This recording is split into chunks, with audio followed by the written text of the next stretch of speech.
கிருபை நிறைந்த இயேசுவின் நாமத்தினாலே இந்த காலை வேளையிலே உங்கள் யாவருக்கும் அன்பின் வாழ்த்துக்களை தெரிவிக்கிறேன்.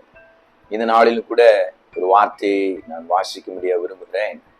அது 1 கொரிந்தியர் 1 அதிகாரம் அதனுடைய 3வது வசனத்திலே அப்போஸ்தலனாகிய பவுல் இப்படியாக எழுதியிருக்கிற வார்த்தை: நம்முடைய பிதாவாகிய தேவனாலும் கர்த்தராகிய இயேசு கிறிஸ்துவினாலும் உங்களுக்கு கிருபையும் சமாதானமும் உண்டாவதாக.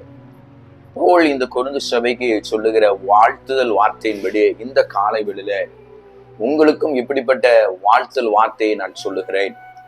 உங்களுக்கு பிதாவாகிய தேவனாலும் குமாரனாகிய இயேசு கிறிஸ்துவினாலும் கிருபையும் சமாதானமும் உங்களுக்கும் உங்கள் குடும்பத்திற்கும் என்றென்றைக்கும் வருவதாக என்று சொல்லி தேவனுடைய வார்த்தையை முன்னிட்டு வாழ்த்தி ஆசீர்வதிக்கிறேன்.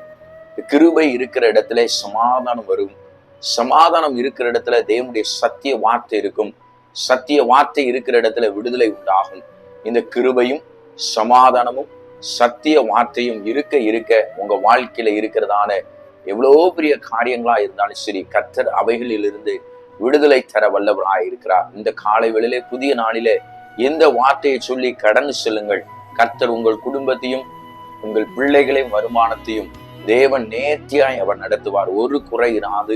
காலை வேளையில நீங்க எந்திரிச்சிருக்கும் போதே சோர்வோடு எந்திரிச்சிருக்கலாம், கவலைப்படாதீங்க.